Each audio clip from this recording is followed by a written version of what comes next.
fato, é inestimável a colaboração da análise retórica para poder começar a entender toda essa questão. Se de fato nós somos obrigados a entender como literal ou se há de fato uma questão simbólica ou irônica. Então, observem que lá atrás nós vimos que os versículos 35 e 36 formam uma primeira parte e observem a contraposição entre esses dois versículos.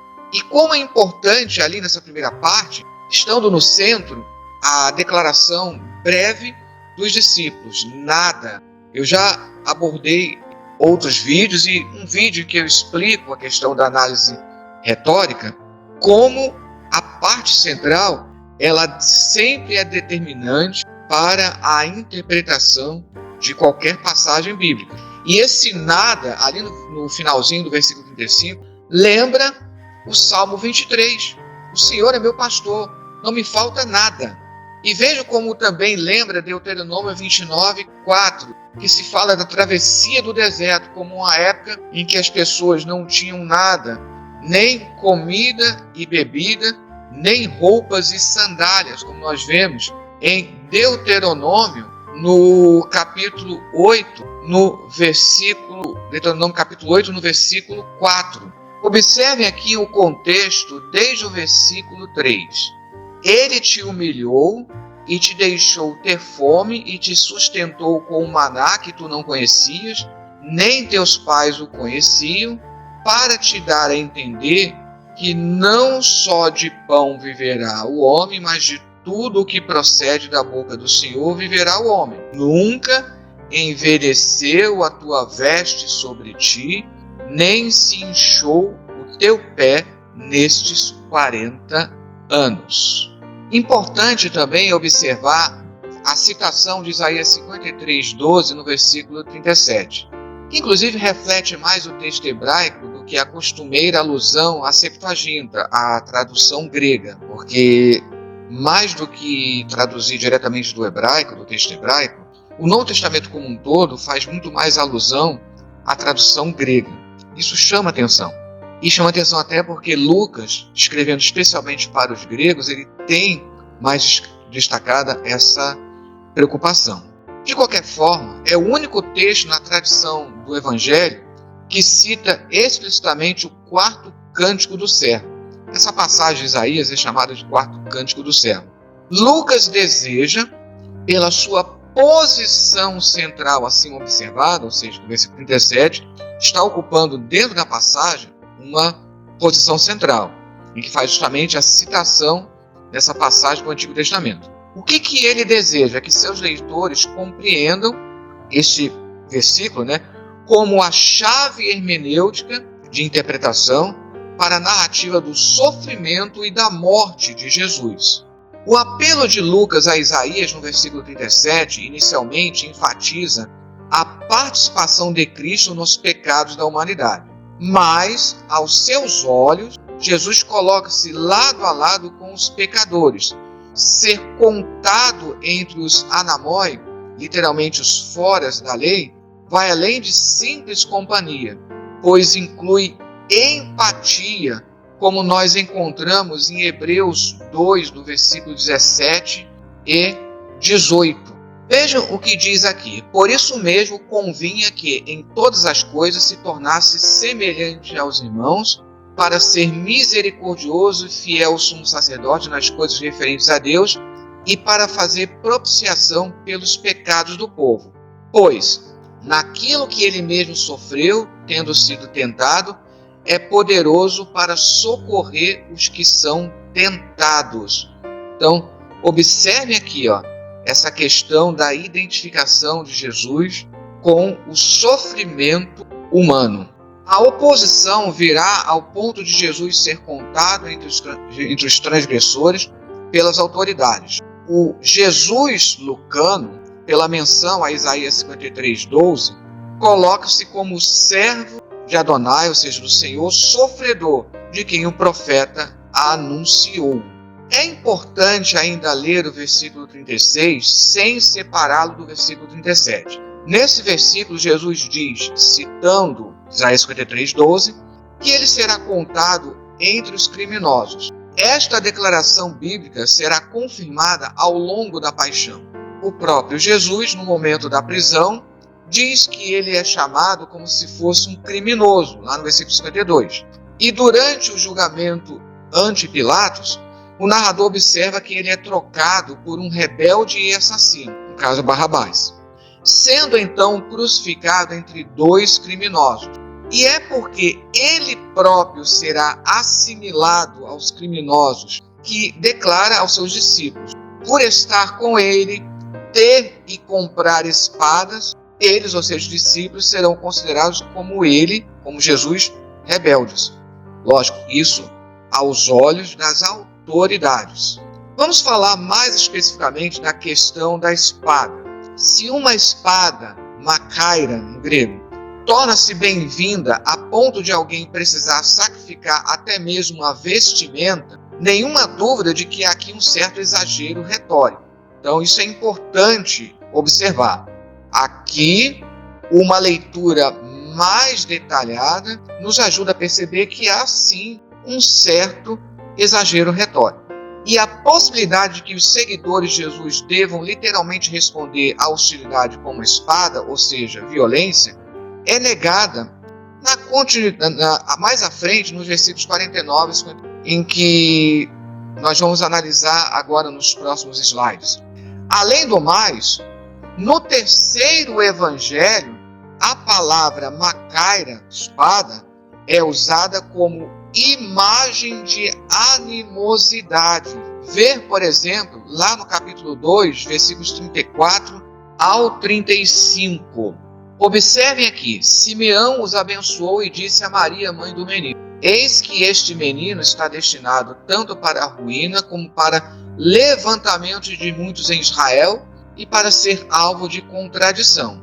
Observe aqui o versículo 35. Também uma espada transpassará a tua própria alma, para que se manifeste os pensamentos de muitos corações. Aqui fica bem claro como nós temos justamente essa questão simbólica do ato da espada.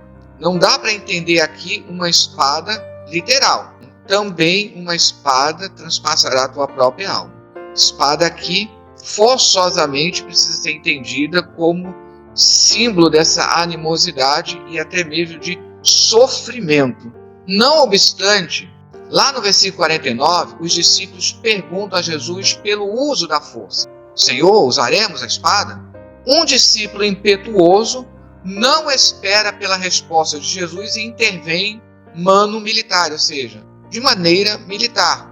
Jesus então repõe a orelha cortada, uma resposta não verbal, mas bastante visível, e que, portanto, de maneira visível, responde a essa pergunta dos discípulos. Em Mateus 10:34, o uso da espada é obviamente figurado. É a famosa passagem que Jesus diz que ele não veio trazer paz à terra, mas sim a espada. E como entender aqui? A espada é figurado para a oposição que se encontra, até mesmo a hostilidade, a oposição que se encontra dentro mesmo da própria família. Então, não que Jesus deseje a hostilidade dentro de uma família, mas sim que, às vezes, inevitavelmente, a escolha que se faz por Jesus traz essa animosidade. Portanto, o uso também é figurado aqui em Lucas 22, do versículos 35 ao 38, onde Jesus não pede uma defesa armada, mas adverte seus discípulos para estarem prontos para o sacrifício final. E vamos lembrar que em Efésios 6,17, a macaira, a espada, é parte da armadura espiritual dos cristãos. A espada é a palavra de Deus em consonância com Hebreus 4:12, uma passagem bem conhecida.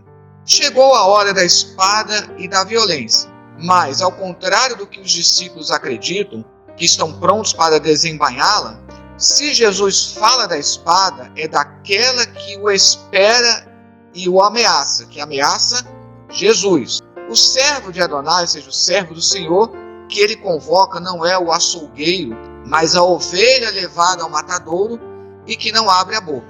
O fim de Jesus está se aproximando. Será tão violento quanto o da vítima levada ao sacrifício.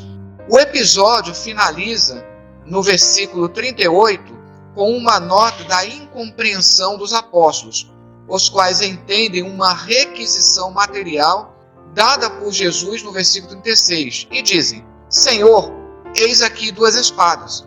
Com uma boa dose de ironia, Jesus então exclama: basta. A desilusão do mestre foi então completa.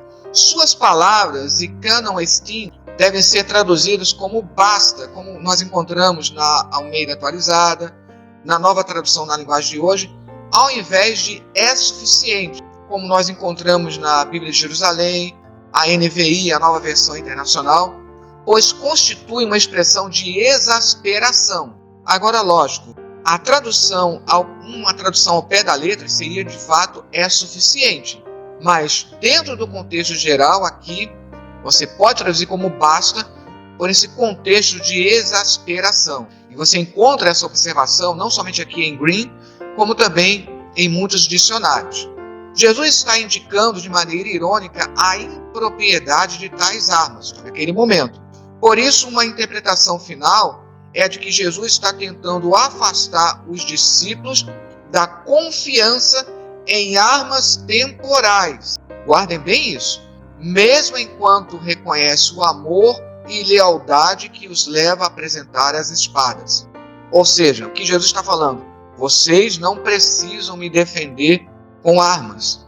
Mesmo todo o amor e lealdade de vocês não deve fazer com que vocês abandonem o cerne da mensagem pacifista. Vamos lembrar que Jesus também declarou: se eu quisesse, não pediria legiões de anjos e o Pai não enviaria? Lembre dessa declaração de Jesus. E aqui eu acho bem interessante essa observação de Hendrickson. Quão trágico é que os discípulos não tenham entendido o significado das palavras de Cristo. Como se Jesus estivesse falando da necessidade de se ter e de se usar espadas literais. Um importante elemento no sofrimento de Cristo era certamente este, que inclusive seus discípulos mais íntimos falharam em entendê-lo. O basta de Jesus é como se fosse essa expressão desse sofrimento de Jesus pelo fato de nem mesmo os discípulos entenderem naquele momento o que ele estava expondo. A espada é tida como parte do equipamento requerido para a autossuficiência de qualquer viajante no mundo romano.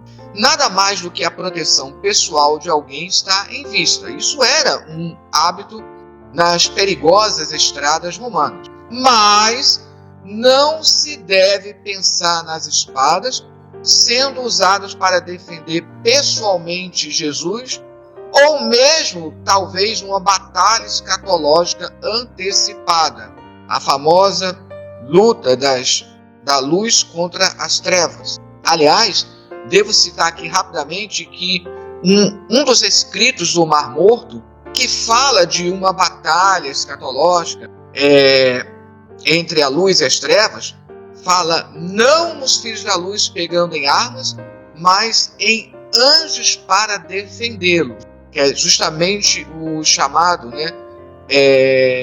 rolo da guerra, que foi encontrado dentro das cavernas de Qumran. Assim, esta passagem não possui nenhuma tendência zelota da parte de... Tem até um comentarista que tentou associar Jesus a um sentimento, mesmo sentimento dos zelotes. Não há essa tendência aqui. E as suas palavras devem ser entendidas no sentido simbólico, ainda que não no mesmo senso espiritualizado absoluto da armadura de Efésios 6. Que Lucas não contradiz o posicionamento pacifista de Jesus encontra-se na reprodução da entrada triunfal em Jerusalém, lá no capítulo 19. A menção da montaria em jumentil e não em cavalo demonstra isso, ainda que não haja citação de Zacarias 9:9. Aliás, vou deixar aqui na descrição do vídeo, né, um link para esse vídeo em que eu faço uma pregação em cima de Zacarias 9. Apesar de não usar Zacarias 9, alude ao próprio Evangelho sobre Lucas, lá no capítulo 2, no versículo 14, que por sua vez ecoa o Salmo 148, no versículo 1, enfatizando a palavra paz. Só para nós encerrarmos aqui, por que apenas Lucas cita essa passagem? Aqui vamos levantar algumas hipóteses. Dentro da sua proposta historiográfica, Lucas ele reproduz muito da historiografia lá do Antigo Testamento, ainda que levemente adaptada à historiografia grega, mas na verdade ele reproduz e muito a chamada história deuteronomista. Então, por conta disso, talvez haja uma deliberada polêmica contra os sicários que foram responsáveis pelo desastre da revolta contra os romanos lá no ano 70. Ou seja, não adiantou os sicários usarem a espada, a violência, eles não conseguiram restabelecer a liberdade do povo de Israel com relação a Roma. E que poderiam ser, ainda que sutilmente, comparados ao zelo extremo dos macabeus, ainda que esses sejam tidos como heróis nacionais. A menção única de Emaús, lá no capítulo 24, no versículo 13, encontra paralelo apenas na famosa batalha ocorrida neste local, que é descrita lá no primeiro livro dos Macabeus, desde o capítulo 3, versículo 38, até o capítulo 4, no versículo 27. Mas diga-se de passagem que ali é possível que mais de uma cidade ou de uma localidade, conhecida como Emaús, seja descrita. E Emaús ainda vai ser descrita ainda dentro do primeiro livro de Macabeus, no capítulo 9. De qualquer forma, isso demandaria um outro estudo, mas aqui levanta-se uma possibilidade. Espero que esse vídeo tenha ajudado a esclarecer essa questão, e aqui eu encerro com uma colocação pastoral. Nunca, independente de nossas convicções particulares, de nossas paixões particulares, nunca podemos esquecer disso. O cerne, a essência da mensagem de Jesus sempre foi e sempre será pacifista. Que Deus a abençoe.